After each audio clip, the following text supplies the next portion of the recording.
Hi అండి. Chicken చారు ఎట్టేనండి. చాలా టేస్టీగా ఉంటుంది. ఇందులో వాడే ఇంగ్రీడియంట్స్ అన్నీ చూడండి. ధనియాలు, జీలకర్ర, ఎండుమిరకాయలు, మెంతులు, మిరియాలు ఇవన్నీ దోరగా వేయించుకోవాలండి. దోరగా వేయించుకున్న తర్వాత మిక్సీ ఆడి పొడి చేసుకోవాలండి.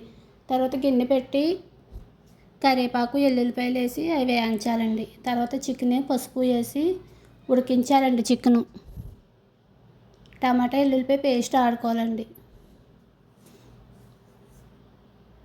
ఈ పొడి తీసి పక్కన పెట్టుకుని ఆ పేస్ట్ కూడా తీసి పక్కన పెట్టుకుని చికెన్ మగ్గిన తర్వాత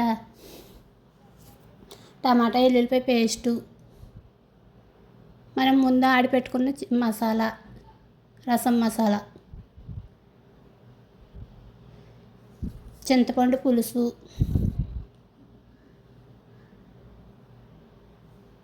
తగినంత కారం,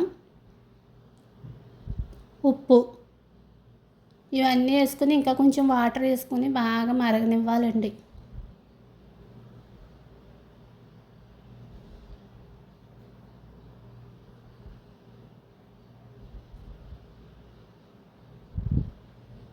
ఇందులో ఉల్లిపాయ గట్రా ఏమి వేయమండి, ఇంకా చారు కదండి.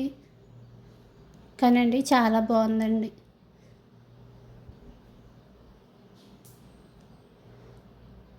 ఒకసారి మీరు కూడా ట్రై చేయండి. అత్తమాను చికెన్ కర్రీలు, చికెన్ ఫ్రైలు, బిర్యానీలు తిని కన్నా ఇలాంటివి కూడా ట్రై చేయాలి కదండి.